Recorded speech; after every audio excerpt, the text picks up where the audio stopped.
ऐसी माटी न है दुनिया के खंड खंड में, जन्म दैयो विधाता बुंदेलखंड में।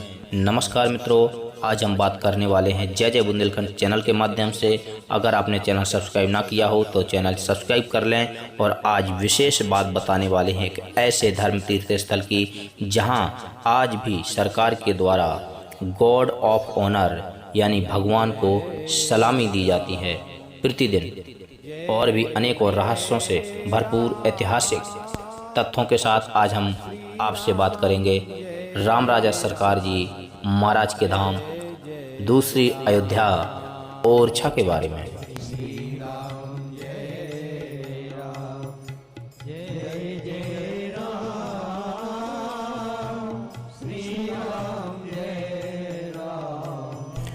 यहाँ ना कोई शेर है ना शिकार है, ये ओरछा है जनाब, यहाँ सिर्फ राम राजा सरकार है।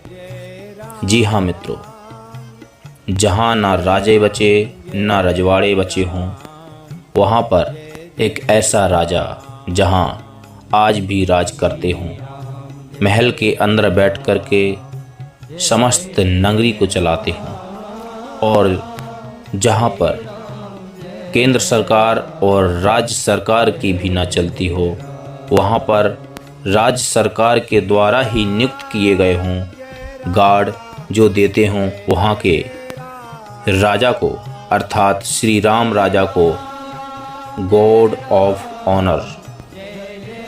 मित्रों, वह नगरी है धर्म नगरी दूसरी अयोध्या, बुंदेलखंड की आन बान शान और राजधानी ओरछा। आपको बता दें, ओरछा की नगरी 16वीं सदी में जिसका निर्माण किया गया था, यहाँ पर यह ओरछा की नगरी हेमकरण बुंदेला, जिन्हें पंचम बुंदेला कहते हैं, उनके वंशजों के कुल में ही 16वीं सदी में मलखान सिंह जी देव के द्वारा उनके पुत्र रुद्र प्रताप सिंह जी ने बसाई थी। और यह वंश काशी बनारस से आकर के सबसे पहले गढ़कुड़ार में अपनी राजधानी बनाने में सफल हुआ था। इसके बाद 16वीं सदी में रुद्र प्रताप सिंह जब शिकार करने आए, उन्हें एक अलौकिक ऊर्जा का आभास हुआ और इसके बाद उन्होंने यहाँ पर सुंदर और लोगों को मोहित अपनी ओर आकर्षित करने वाले पर्यावरण, वन्य जीव और यहाँ की सुरम्य वातावरणीय छटाओं को देखा तो मोहित हो गए। और इसके बाद उन्होंने 1501 में यहाँ पर किले का निर्माण आरंभ करवा दिया, जिसके लिए उन्हें 3 चीज़ों की सुविधाएं बहुत पसंद आई। नंबर 1, नदी। ओरछा नगरी बेतवा नदी के किनारे पर बसी हुई है। और दूसरे नंबर पर भरे पूरे वनों के बीच में शिकार करने में सहूलियत, सहजता। और तीसरे नंबर पर पर्वतों से बना हुआ एक विशेष प्रकार का सुरक्षा कवच, जिसको देख पर के सभी तरह से एक उचित राज्य की राजभूमि को योग समझ करके बुंदेला वास्तुकला और स्थापत्य कला के नमूने या बेजोड़ उदाहरण सामने आए। और उन्होंने 1501 में किले का निर्माण करवाया। इसके बाद राजा महल का निर्माण 1571 में रुद्र प्रताप सिंह जी के पुत्र भारती चंद्र जी ने करवाया, क्योंकि उस समय रुद्र प्रताप सिंह जी एक गाय को बचाते हुए शेर से लड़ गए और घायल होने के कारण कुछ समय बाद वह प्राणांत हो गए। तो उनके पुत्र भारती चंद्र ने 1571 में राजा महल का निर्माण कराया। और यह किला एमपी से अर्थात मध्य प्रदेश के निवाड़ी जिले में स्थित है, जहाँ पर जाने के लिए ग्वालियर से 120 किलोमीटर और झांसी से 17 किलोमीटर की दूरी पड़ती है। और जो अयोध्या के द्वितीय अयोध्या अर्थात राम राजा सरकार की नगरी के नाम से जाना जाता है, ओरछा नगरी। तो अब हम बात करने वाले हैं ओरछा के राजा श्री राम राजा सरकार के बारे में, जिनका ओरछा से नाता करीब 450 वर्ष पुराना है। यह ऐतिहासिक भक्ति और प्रेम के संकल्प की गाथा कुछ इस प्रकार है।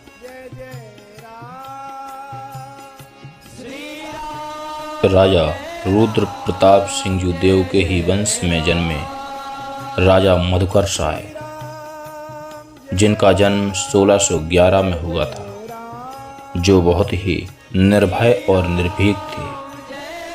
उनकी निर्भीकता को देखते हुए अकबर ने उन्हें टीकम शाही की उपाधि दी, जिनके नाम से टीका किया गया और नाम पड़ा नगरी टीकमगढ़ का। उनका विवाह अर्थात राजा मधुकर शाह का विवाह करैया डबरा के पास ग्वालियर के अंतर्गत अनिरुद्ध सिंह देव परमार की बेटी, जो भगवान की बहुत भक्त थी, कुंवर गणेश से हुआ, जिनकी माता का नाम विजय कुंवरी था।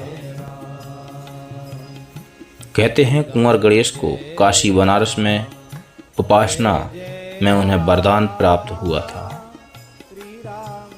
कि हम आपको दर्शन देंगे, और उन्हीं वरदान के परिणाम स्वरूप उनकी शादी मधुकर शाह से हुई।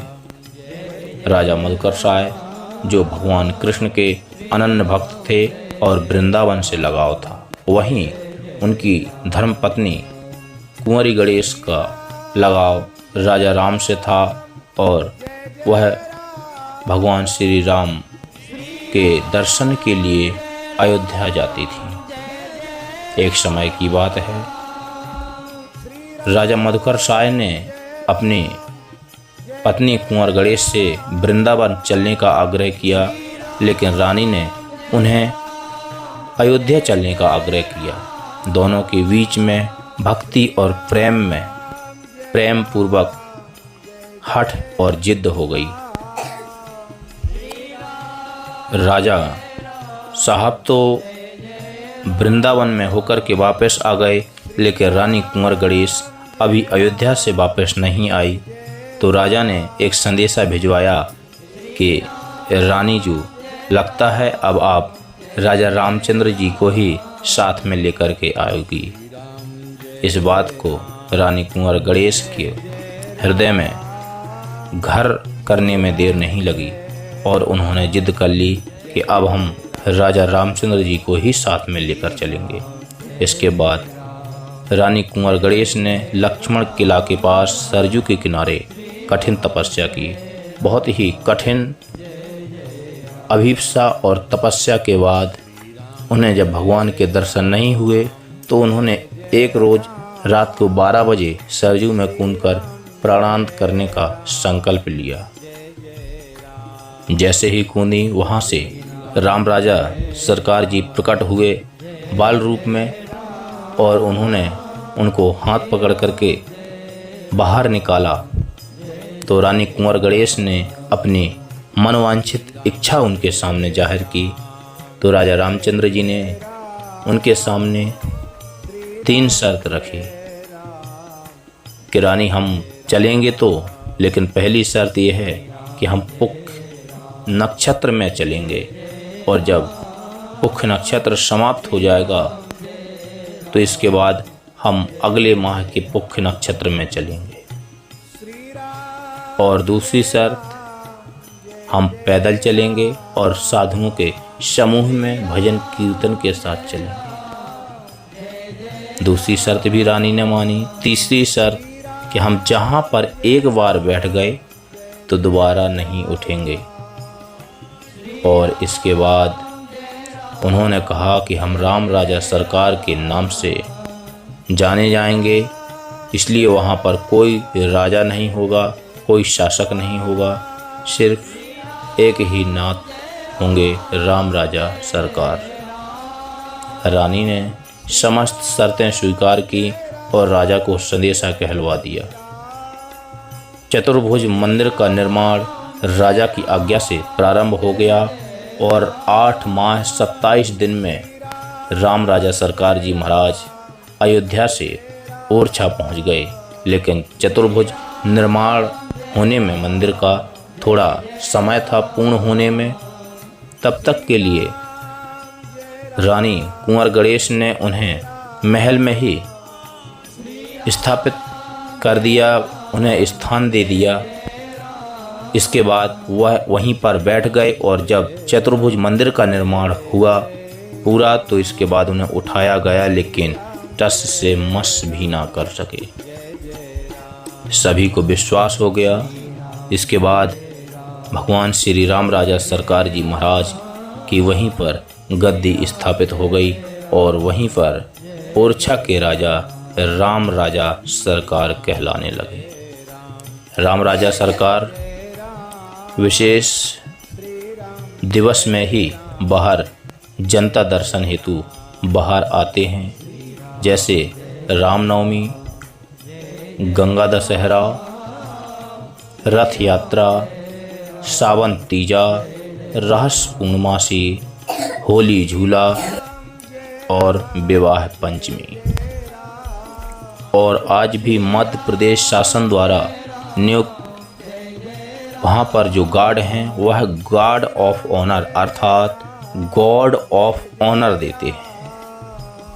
और शाम के समय प्रतिदिन ज्योति रूप में पुजारियों के द्वारा पाताली हनुमान जी महाराज के साथ श्री राम राजा सरकार जी को ओरछा से अयोध्या भेजा जाता है ज्योति के स्वरूप में। तो साथियों जरूर आइए और बुंदेलखंड के अयोध्या में अवश्य राम राजा सरकार के दर्शन कीजिए, बेतवा में स्नान कीजिए। और अयोध्या से संबंधित एक अगले भाग में हम आपसे विशेष चर्चा करेंगे वहाँ के जो लोक देवता हैं उनके बारे में, जिन्हें लाला हरदौल कहा जाता है, उनकी समस्त ऐतिहासिक लोक कथाओं के साथ। तो जिन्होंने चैनल सब्सक्राइब ना किया हो चैनल सब्सक्राइब कर लीजिए, अपने इष्ट मित्रों को भी इस विषय से और चैनल के ऐतिहासिक और क्षेत्रीय ऐतिहासिक जानकारी से संबंधित जानकारी दीजिए और शेयर कीजिए। नमस्कार मित्रों, जय जय बुंदेलखंड, जय कुंवरपुर।